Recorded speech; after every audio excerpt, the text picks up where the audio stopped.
Gold's Gym में लोग जो हैं वो किन गोल्स के लिए खास करके ज्यादातर आना पसंद करते हैं? वेट लॉस है या बॉडी बिल्डिंग है या कार्डियो जुम्बा? करण सर, ये आप क्या करा रहे हैं? ये शोल्डर प्रेसेस हो रहा है सर। लेकिन क्यों फीमेल्स को ये एक्सरसाइज क्यों कराते हैं? उनकी तो बॉडी फिर ऐसे होगी ना जैसे मेल्स की हो जाती है। कई बार वुमेन्स को जो इश्यूज होते हैं आपका उसमें पीरियड से रिलेटेड क्रैम्प्स होगा या पीसीओडी हो गया और इसी तरीके और जो स्पेसिफिकली फीमेल्स में होती प्रॉब्लम्स, उसमें जो है जिम किस तरीके से हेल्प करता है? स्ट्रेंथ ट्रेनिंग या वेट ट्रेनिंग? अच्छा करण जी, मेरा 6 पैक ऐप बनवा दो, कितना टाइम में बनवा दो?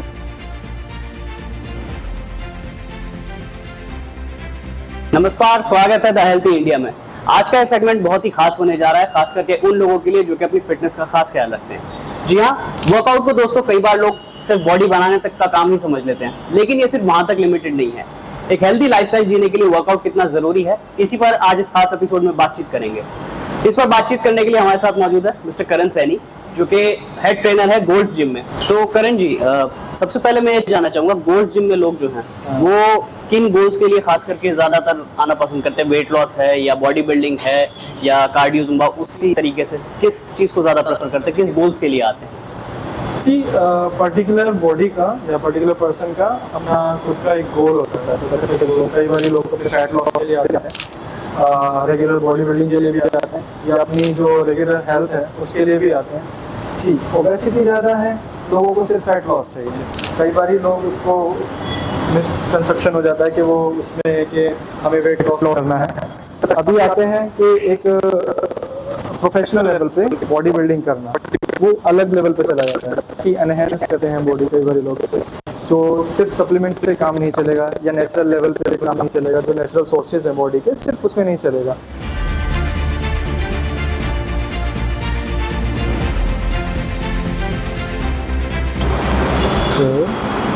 करण सर, ये आप क्या करा रहे हैं?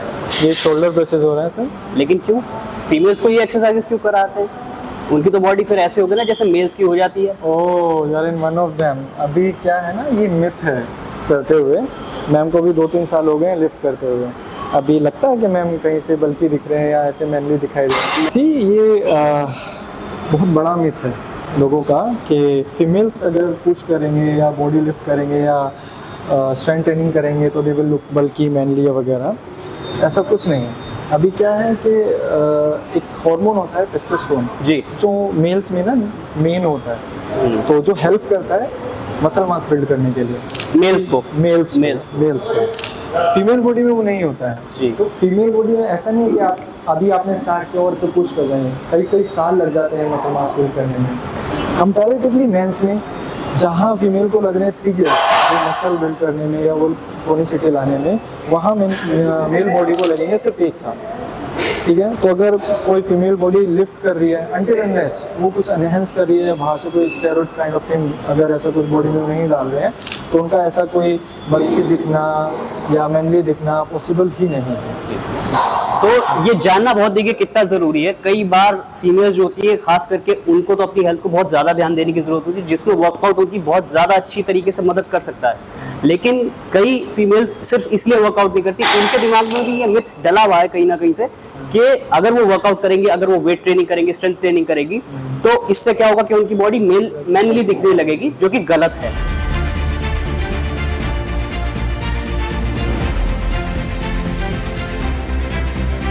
कई बार वुमेन्स को जो इश्यूज होते हैं आपका उसमें पीरियड से रिलेटेड क्रैम्प्स होगा या पीसीओडी हो गया और इसी तरीके और जो स्पेसिफिकली फीमेल्स में ही होती है प्रॉब्लम्स, उसमें जो है जिम किस तरीके से हेल्प करता है? स्ट्रेंथ ट्रेनिंग या वेट ट्रेनिंग?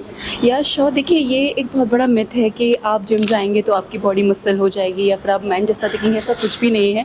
बहुत सारी वुमेन्स होती हैं जो बहुत बल्कि होती हैं और मोस्टली वेट लॉस करना एक बहुत बड़ा टास्क भी हो जाता है, चैलेंज भी हो जाता है, क्योंकि हर कोई ईजिली अपना जो वेट लॉस नहीं कर पाता है। See look at me, I have lost my 20 kg weight and I have started my journey like in 2023।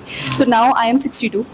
So it's diet plus proper workout. जिन लोगों को पीसीओडी है या फिर बहुत बल्कि हैं, इजीली वेट लॉस नहीं कर पाते, तो वो धीरे धीरे मतलब एक स्टेप बाय स्टेप करें, छोटे छोटे स्टेप्स लेके करें, लेकिन जिम ज़रूर आएँ भाई। स्ट्रेंथ ट्रेनिंग से स्टार्ट करें। और मैं ये कहना चाहती हूँ कि वेट ट्रेनिंग लेडीज़ के लिए बहुत इंपॉर्टेंट है। As of now I am doing yoga, pilates plus weight training also. But weight training loss नहीं करना है, क्योंकि अगर आपका मसल लॉस होगा तो इवन आप बहुत ज़्यादा टायर्ड फील करेंगे और उसके बाद आपकी बॉडी बहुत ज़्यादा लॉस होना शुरू हो जाएगी, वीक होना शुरू हो जाएगी। तो इसलिए स्पेशली वुमेंस के लिए, चाहे आपको पीसीओडी हो, चाहे आप पीरियड्स हो, आप फर्स्ट डे है ना अवॉइड कर सकते हैं जिम जिस तरह आपका फर्स्ट डे पीरियड्स हैं, लेकिन आपको किसी भी हाल में वर्कआउट करना है। Specially weight training for the women I recommend as far as my experience matter concern so far. That's very great information.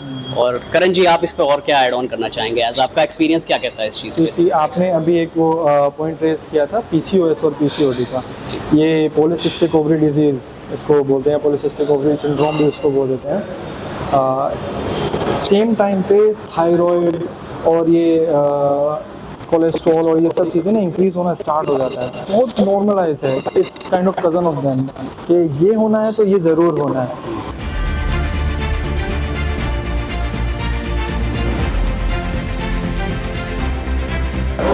अच्छा करण जी, मेरा 6 पैक ऐप बनवा दो। कितने टाइम में बनवा दोगे? 2 महीने में, 3 महीने में? अगर बिगिनर बॉडी है, ये भी आपके एब्डोमेन एरिया जो है, ये भी आपके नॉर्मल मसल जैसे बाइसेप्स, ट्राइसेप्स या चेस्ट या बैक है, इसी तरह का मसल है। अगर ये बिल्टेड नहीं है तो ये विजिबल नहीं होगा। ठीक, अभी आप आए हैं और आपने मुझे बोला कि मुझे मेरा चेस्ट अच्छा दिखना है, तो जब तक अनटिल अनलेस आप उसको बिल्ड नहीं करोगे तो वो दिखेगा नहीं ना वो टोनिंग दिखेगी ना वो शेप दिखेगी। सिमिलरली आपका एब्डोमेन एरिया है ना, अगर आपने उसको ट्रेन नहीं किया, बिगिनर है, वो बिल्टअप ही नहीं हुआ है, तो वो आपको दिखेगा ही नहीं। सेम टाइम लेयर होती है फैट्स की। अभी आपका परसेंट बॉडी फैट कितना है, मसल कितना बिल्ड हुआ है, तो जैसे मेंस में रहता है आइडियली 15 to 20 रहता है, 15 रहता है, 15 बिलो आपकी जब परसेंट बॉडी फैट जाता है तो स्किन थिन होना स्टार्ट हो जाता है, दिखता है, तो विजिबिलिटी बढ़ जाती है जब आपके मसल बिल्ड हैं, एब्डोमेन है ना। अगर आपका परसेंट बॉडी फैट 20 या 25 है, सेम टाइम आपका मसल बिल्ड हुआ है, तो विजिबल नहीं होगा। तो आपको परसेंट बॉडी फैट अपना डाउन करना होगा, आपका मसल मास आपको बिल्ड करना होगा, तभी आपको जाके आपके एब्स विजिबल होंगे। यानी कि बॉडी फैट परसेंटेज और जो एब्स का वर्कआउट होगा, जो मसल स्ट्रेंथ है, वो दोनों पे काम करना होगा सेम टाइम। तो जो सोचते हैं कि एब्स बना लेंगे बहुत जल्दी आकर के, वो इस मिथ में ना जिए। बहुत मेहनत लगती है एब्स के वर्कआउट में, खास करके अगर आप थोड़ा और उसमें बता। मैंने कई बार ऐसे भी सुना है कई एक्सपर्ट से कि जब कोई बंदा एब्स पे बहुत कड़ी ट्रेनिंग करता है तो उसको बोलने तक में दर्द होता है। क्या ये सही है? हाँ, एक्चुअली आप ओवर ट्रेन करेंगे किसी मसल को तो रिकवर होने में भी टाइम लगाएगा। नेक्स्ट डे आके आप फिर से कर रहे हैं, आपने देखा होगा कई बार लोग वो एंडलेस क्रंचेस लगातार 200-250 क्रंचेस उस पर कर रहे हैं, तो फायदा नहीं है ना। अगर नेक्स्ट डे आपका मसल रिकवर नहीं है, आप उसको फिर से कर रहे हैं, तो वहाँ पे मसल बिल्ड होने के बजाय आपके मसल डैमेज होने के चांसेस बढ़ जाते हैं।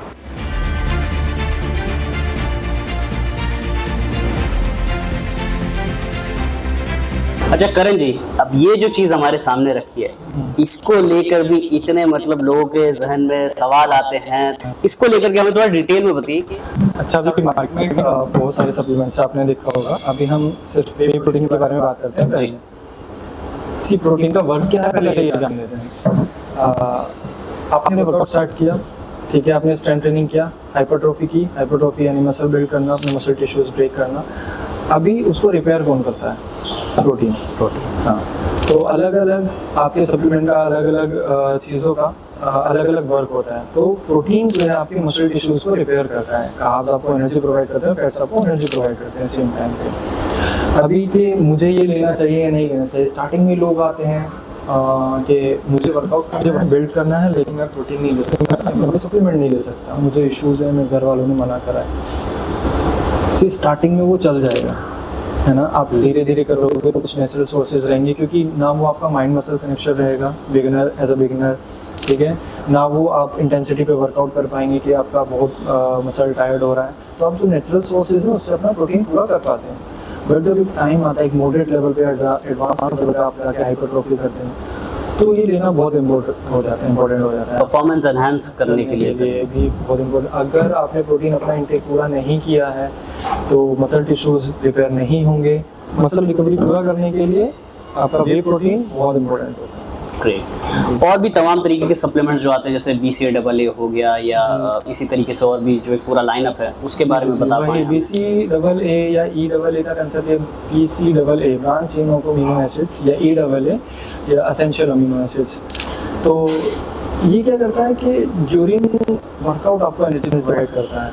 उसमें अलग अलग न्यूट्रिएंट पड़े होते हैं, जैसे उसमें ल्यूसीन है, ल्यूसीन एल्ब्यूमिन करके ये सब रहता है। कई बार ऑफिस आवर्स एक्स्ट्रा रहते हैं लोगों के, है ना, सुबह से शाम तक वर्कआउट कर रहे हैं, वो अपना ऑफिस में हैं, किए जा रहे हैं एंड बॉडी टायर्ड है, बट सेम टाइम अपनी हेल्थ का भी ख्याल उनको रखना है, वर्कआउट करना है। शाम में आए हैं तो वर्कआउट नहीं कर पा रहे हैं, क्यों? क्योंकि टायर्ड है ऑलरेडी, मेंटली भी और फिजिकली भी। तो वहाँ पे बीसी आपको बहुत हेल्पफुल होता है, बीसी लेवल है आपको बहुत हेल्पफुल होता है। क्यों? क्योंकि वो ड्यूरिंग वर्कआउट आपको एनर्जी प्रोवाइड करता है, इमीडिएट आपके एटीपी बनाना, इमीडिएट आपका ब्लड शुगर लेवल आपको एनर्जी प्रोवाइड करते रहना, ये सब बीसी लेवल बहुत इंपॉर्टेंट है। तो टायरिंग है, अगर आप नहीं है, आपका अच्छा है, दिन का 2-4 घंटे आपका स्लीप साइकिल अच्छा है, रात का अच्छा है, बॉडी टायर्ड नहीं है ऐसा, तो बीसी लेवल का ऐसा कोई नीड भी नहीं है। Okay great. और इसी सीरीज में एक प्री वर्कआउट भी हम बहुत सुनने को मिलता है आजकल, वो भी आ रहा है वो। और एक कंपैरिजन एक तो ये भी होता है, ये प्री वर्कआउट से अच्छा है एक वो गर्म पानी में कॉफी का 1 रुपए का सैशेट डालो और वो पी लो, वो कैसा रहेगा? इस पे आपका ओपिनियन? हाँ, प्री वर्कआउट में सिर्फ कैफीन नहीं होता, उसके अलावा वो भी टोरिन, ल्यूसीन वगैरह ये सब रहते हैं। बट जो हैवी प्री वर्कआउट जैसे रहता है, जिसमें 200 mg तक एक नॉर्मल ह्यूमन बॉडी 200 mg तक इट्स फाइन कि वो कर सकती है, अडेप्ट कर सकती है। अगर बिगिनर है तो वो मैं उसको लिए भी सजेस्ट नहीं करूँगा। बिगिनर है तो प्री वर्कआउट जरूरी नहीं है, सजेस्ट ये बहुत इंपॉर्टेंट पॉइंट है, सभी बिगिनर्स ध्यान रखें इस चीज़ का कि बिगिनर है तो नहीं लेना है, क्योंकि हार्ट रेट बर्न करना, हार्ट रेट एक्स्ट्रा बढ़ा देना या हार्ट बर्न करना, स्टमक अपसेट कर देना, ये सब कॉजेज हो सकते हैं आपके प्री वर्कआउट लेने पे। अभी आता मॉडरेट लेवल पे, एडवांस लेवल पे उसको लेना। तो जो 200 mg वाला कैफीन वाला आप प्री वर्कआउट पे ले रहे हैं, इट्स फाइन। तो उसके ऊपर भी बहुत सारे आते हैं परफॉर्मेंस एनहांस करने के लिए, सेंट्रल नर्वस सिस्टम पूरा एक्टिव करने के लिए, कोई अलाउ नहीं कर रहा है बट मेंटली है करना वो बूस्टअप हुआ रहता है। पर आप एक्स्ट्रा पुश दे रहे हो इसलिए अपनी बॉडी को, अपने जॉइंट्स को, अपने मसल को, सेम टाइम आपके ऑर्गन्स भी इफेक्ट होते हैं उस पर। तो मैं एज इसी का साइड इफेक्ट कई बार हमें देखने को मिलता है न्यूज़ के जरिए कि किसी को बहुत ज़्यादा पुश कर दिया तो हार्ट आई थिंक फेल हो गया, हार्ट रेट एक्स्ट्रा चला गया, या आई थिंक नर्वस सिस्टम पे भी इफेक्ट डालता है वो बहुत बुरे तरीके से। ऐसा है कि अभी जैसे हमने वर्कआउट स्टार्ट किया, एक हमारी हार्ट रेट रेंज की बात करते हैं, एक नॉर्मल हार्ट रेट रहता है, एक रेस्टिंग हार्ट रेट रहता है, फिर वर्कआउट करते हुए एक टारगेट हार्ट रेट रहता है और फिर एक मैक्सिमम हार्ट रेट रहता है। टारगेट हार्ट रेट ठीक है, नॉर्मल जनरली आप कर रहे हो, लेट्स जस्ट से कि आप 40 इयर्स के हैं, है ना, आपका मैक्सिमम हार्ट रेट जो होगा 180 होगा, क्योंकि 220 एक नंबर होता है, उससे आपकी एज माइनस करते हैं, नॉर्मल आपका मैक्सिमम हार्ट रेट जाता है। अभी वो एक्स्ट्रा पुश मैंने बताया ना, मेंटली बूस्ट करता है, वो करना है, बस वो करना है। तो वो हार्ट रेट आपका जहाँ टारगेट हार्ट रेट आपका 135, 130 या 140 है, आप उसको एक्स्ट्रा पुश की 170, 180, तो ऑफ कोर्स मशीन तो है नहीं, आपका बहुत बुरा इफेक्ट डालेगा वो। सप्लीमेंटेशन की भी कहानी यही है कि बिल्कुल एक्सपर्ट गाइडेंस में लेने की उसको जरूरत है, खास करके तो वो ज़्यादा बेटर रहेगा। अच्छा करण सर, जाहिर सी बात है आज का लाइफस्टाइल ही ऐसा हो गया कि लोगों के पास टाइम नहीं रहता, ऑफिस आवर्स, वो लॉन्ग ऑफिस आवर्स हैं, फिर ऊपर से ट्रैफिक इश्यूज, तो लोगों पे वक्त जेन्युइनली भी नहीं बचता है कई बार जो करना भी चाहते हैं, जो सीरियस हैं वर्कआउट को लेकर के। तो होम वर्कआउट्स को लेकर के क्या वो घर पे कर सकते हैं जिससे उनका टाइम भी बचे और हेल्थ अच्छी मेंटेन रहे, उनकी क्या क्या वो ऑप्शंस हैं जिनको वो कर सकते हैं? अच्छा, सुबह में या शाम में भी आपको अगर 1 घंटा या 45 मिनट या 30 मिनट्स भी एटलीस्ट आपको मिल रहे हैं, तो आप अपना डाइट सबसे पहले मेंटेन करके रखिएगा। आपका प्रोटीन, कार्ब्स और फैट्स जो हैं वो बैलेंस करके आपको रखना है।